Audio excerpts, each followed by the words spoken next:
I returned to my Aunt Diana's old house this Halloween, just to clear out the last of her belongings after she passed away.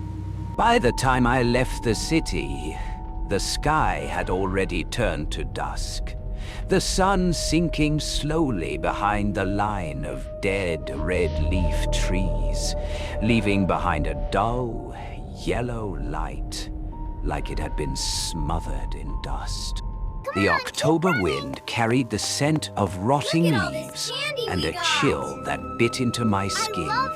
On both sides of the highway, kids in costumes were running everywhere. Their laughter mixed with the clatter of candy hitting the ground. Everything was loud and alive in that peculiar Halloween way. But the farther I drove from the neighborhoods, the thinner the streetlights became, until there was only the pale moonlight spilling across the rough, cracked road like a torn piece of fabric. When my tires hit the dirt road leading into the woods, the air changed instantly. Fog began to rise, curling around the black oak trunks like smoke. Each time I flicked my headlights to high beam, the light reached only a few meters before it was swallowed whole by the mist. The smell of mold and cold earth crept into the car through the window gap, and sometimes I swore I could hear faint footsteps pacing alongside me, keeping pace with the car. I told myself it was just the wind. My aunt's house sat at the very end of the road, a small wooden place, old and sagging, the roof streaked with moss, the windows boarded up with dark planks. It stood out against the fog like a black shape that breathed, slowly, quietly. The porch light flickered, winking in and out with every gust of wind. I remembered how, as a kid, that light had always terrified me, because every time it went out, I swore I saw someone standing outside the fence. The air here was thick, so thick you could feel it on your skin. Heavy, damp, and clinging, like the fog wanted to crawl into your lungs.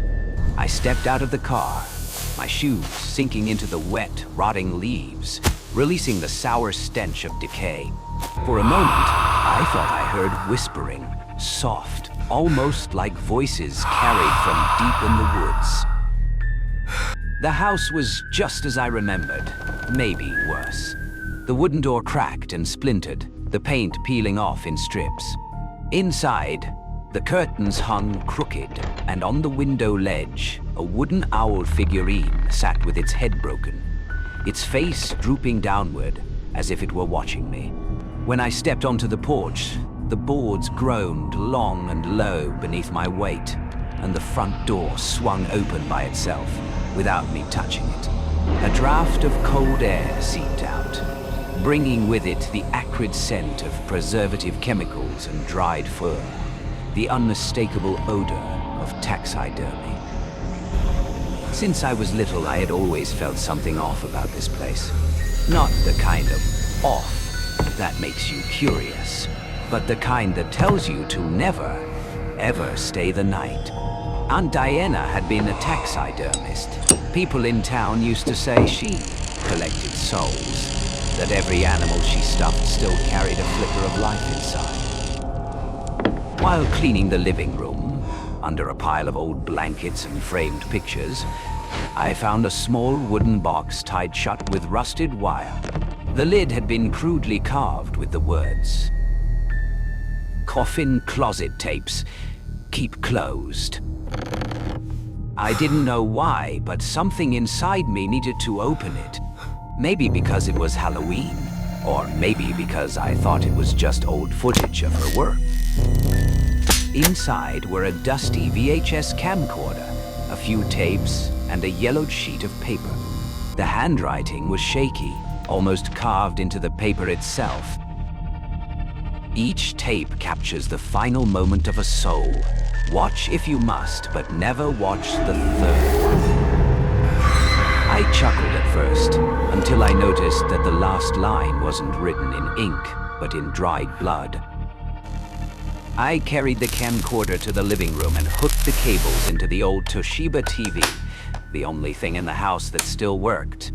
When I pressed play, the screen flickered, hissed, and finally showed the image of a gray hospital room. The IV line swayed gently. The fluorescent light flickered. My aunt appeared on screen, at least 20 years younger, wearing a white lab coat, her hair tied neatly back. She was sitting beside a frail woman whose breathing came in harsh, shallow gasps. The heart monitor beeped weakly. Beep, beep, until the sound stretched into a long, suffocating flatline. The screen shook slightly, and the woman's rasping breaths filled the room, so heavy, I found myself holding my own breath. My aunt leaned down and whispered, voice trembling. Please, say something, if you're still here. A pause. Then from the TV's speakers came a crackling distortion, like fingernails scraping a tape head. A moment later, a voice, female, hoarse, buried deep in the throat, spoke slowly. Not gone yet. I slammed the power button. My heart was pounding, my throat dry. The room was silent again, dead silent. Only the wind whistled through the cracked window frame, making the curtain billow like something breathing behind it. Then, tap, tap. A sound came from the end of the hall, like claws scraping wood. Once, twice, then again, coming from the taxidermy room. I swallowed hard, grabbed my flashlight, and crept closer. The door was slightly ajar, the hinges squealing in protest. The beam of light swept across rows of stuffed animals, dozens of glass eyes reflecting back at me like tiny mirrors. In the center of the room stood a large brown hunting dog, standing upright, its head tilted slightly. I remembered clearly. It had been lying in the corner last night, covered in a thick layer of dust. Not anymore. I stumbled backward, hitting a wooden shelf. A frame fell, shattering on the floor. It was a photo of my aunt, smiling kindly. But behind her stood another figure, blurred, its face completely obscured, except for two hollow black eyes. I turned back to the dog. Its glass eyes were no longer clear, but pitch black, as if painted over. In the faint reflection, I saw my own face, but the mouth was open wide, grinning. I bolted from the taxidermy room, my pulse pounding in my ears. But when I reached the end of the hallway, my aunt's bedroom door creaked open with a dry click. From inside spilled a faint red glow. Not the kind of red from a lamp, but the kind you'd get if you shone light through blood. The air grew heavy again, thick with the metallic scent of rust and old disinfectant. On the desk inside, a VHS player was already on, and the second tape sat waiting inside. Its red indicator light blinked, reflecting off the dust like an eye opening and closing. I don't know why. Maybe something else inside me moved my hand, but I pressed play. The screen lit up, static buzzing. My aunt appeared again, older this time, haggard, her hair disheveled, dark circles under her eyes. In front of her lay an old man, barely breathing. She leaned close, whispering something I couldn't make out. Then, suddenly, the man's eyes snapped open. His pupils were milky white, his lips trembling. A hoarse, guttural voice came out. She's still here, under the floor. She's hungry. The camera fell. The frame tilted, spinning, and caught my aunt crawling backward, crying, trembling, whispering over and over. No, no, I buried her. I buried her. Then the screen went black. Only a faint, static hiss remained, like someone whispering far away. I felt cold air brush the back of my neck, wet and metallic. Then, from the corner of the room, came the sound of claws scraping again, slow, deliberate. I turned.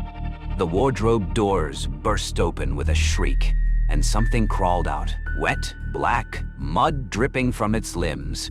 The stench of earth and rot filled my throat. It didn't move fast, just inch by inch, but every time it did, the floor groaned like bones snapping. I ran. My footsteps echoed down the hallway, chased by the sound of those dragging claws. I burst out onto the porch, gulping the cold air, then froze. In my hand, without realizing, I was holding another VHS tape. Old, damp, the label smeared but still legible in crimson ink. Tape 3, Don't Watch Alone. It was freezing cold, wet, and dripping. Somewhere in my mind, I heard my aunt's voice, faint and muffled, as though coming from under layers of soil. Don't watch the third one. I'm holding it now, here on the table, under the flickering orange Halloween light. Outside, I hear a soft tapping on the window. 3 slow knocks. And I swear I saw someone's reflection in the glass. Long wet hair, gray skin, and a smile I've seen before. In my dream last night. I tried to throw the tape away. I did. I opened the door, meaning to toss it into the pile of leaves on the porch. But my hand trembled too much to let go. Something inside me wanted to watch it. Maybe curiosity. Maybe something worse. When I pushed it into the player, the static hissed like someone breathing against my ear. The screen was black, dotted with white flecks, like rain in the dark. Then the image appeared. Not a hospital, not a dying person. It was this room, right now. The camera seemed to be set across from me, pointed at the same chair I was sitting in. The light flickered, the frame tilted, and in the center sat a woman with her back turned. Long wet hair clung to her shoulders, her blouse stained with dirt. I leaned closer and realized the faded white coat she wore was my aunt's. I reached to stop the tape, but the screen shook violently, the sound distorted into a low, wet groan. My aunt turned her head slowly, the red glow of the screen washing over her sunken face. Her eyes were deep, black hollows. Her mouth twisted open, and her voice came out, drawn and strangled. "It's not gone, David." I jumped to my feet, heart hammering. The lights in the house went out, leaving only the faint red glow from the TV. And in that light, I realized my shadow wasn't moving. I stepped back. The shadow stayed still. Then, slowly, it turned its head. A grin spread across its face, unnaturally wide, stretching to the ears. I threw the knife in my hand at the wall and ran for the door. But the doorknob was slick, wet, as if coated in blood. I couldn't turn it. Panicking, I looked back. The TV now showed me, sleeping in my bed last night. Next to me, a dark figure sat, leaning close, its long black fingers touching my throat. I screamed, smashing the screen. Blood from my hand mixed with the shards of glass. But in the reflection on the broken pieces, it wasn't me. It was my aunt, smiling. From the taxidermy room came the sound of scratching again. Then, the dog barking, weakly, choking until it stopped. The fridge door swung open by itself, spilling a mist of cold air. Inside lay another VHS tape. No label, no writing. Only a single red handprint pressed on the surface. I didn't dare touch it, but the tape slid forward on its own, as if someone inside was pushing it out. And I swear to God, I heard my aunt whisper right behind me. "We're not finished yet, David. There's one more." Right then, a cold hand settled on my shoulder. The first thing I felt was the freezing sting, like being plunged into ice water. Then I realized the skin was dry, papery, stretched tight over bone. The fingers were long, crooked, the nails rough and cracked, digging lightly into my flesh. Not enough to break skin, just enough to let me feel every brittle joint moving. The smell of mold and decay filled the air as the breath brushed against my ear, followed by a low, rasping chuckle from inside the wall itself. Everything went black. When I woke up, the clock read 3:17 a.m. I was lying on the floor, head pounding, bruises on my neck in the shape of fingers. The TV in front of me flickered to life, showing a feed from the front door camera. Outside, someone was standing there. Long wet hair, one hand holding the final tape. The screen glitched. 3 slow knocks echoed through the house, and then everything went dark. I'm writing this now by the dim light of my phone. I can hear faint scratching from behind me. Close, too close, just behind the wall. If I stop updating after this, then maybe someone else has already watched the 4th tape for me.